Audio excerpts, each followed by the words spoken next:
Greetings, everyone. We're at the Xbox campus in Redmond, Washington, where we just saw the new Kinect for Xbox One. We played with it. Oh my God. We stood in front of it and did this a lot. Yeah. So this was a tech demo, right, Yes. Mitch? Yeah, it was just more of a proof of concept, just to show you what this thing is capable of. How it's better than the original Kinect. It is everything you wanted the original Kinect to be. It's to the point where, like, the biggest thing for me for this, the most impressive thing about the new Kinect is how little space you need to actually use it. It's everything you wanted from the original, right? Where you could be 5 feet away and you would have plenty of space. It would register you head to toe. You have no idea how that lens has that kind of field of view, but it works. Yeah. I mean, obviously, living in the sprawling metropolis of San Francisco, space is short, so stuff like that is obviously really, really great. But obviously, the fidelity of it is greatly improved. Like, the camera is now 1080p and does 30 frames per second, so the tracking is really, really good. But they also showed off stuff like, the low light settings, like how you can really get a sense of where the player is, even in dark environments. If for whatever reason you decide you want to play Kinect in pitch black, you can do that. Yeah. Safety first, don't do that. Don't do that. Yeah. So one of the more astonishing features that they were touting was the ability to allegedly track your heart rate, which I had to stop and say, "Excuse me." I'm not. That's the one I don't buy into either. Yeah. We'll see.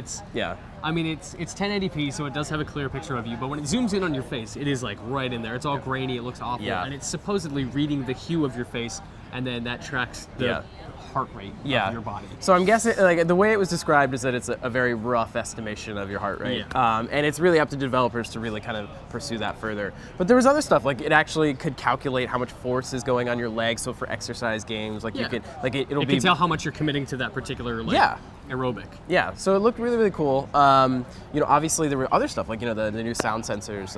Earlier they took us into a kind of soundproof chamber to talk about how they really perfected the sound isolation so they could hear a player's voice even with a lot of ambient noise.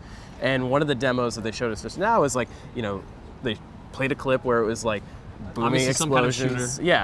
And then they rendered it with all of their audio processing, and the voice was crystal clear. Isolated the player so you could perfectly understand his orders separate from the game audio.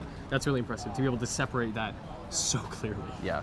Well, and then obviously just the variety of players that you could have on screen. You could have up to 6. Yeah, which is as opposed crazy. to 2 Yeah. with the original Kinect. I don't know what game I'm going to play where I don't know, maybe you and I piggyback wrestle some other groups. I don't know. Yeah. Well, you could just seamlessly walk in and out, which I thought was really impressive.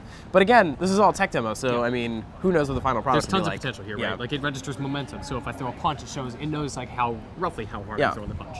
So there's a lot of potential there to improve on those garbage mini game sports things that we all hate and don't play. Yeah. So obviously, for more detailed analysis, Mitch is going to be blowing your minds with hands-on critique. You can check that out on IGN.com as well as all of your other Xbox One news.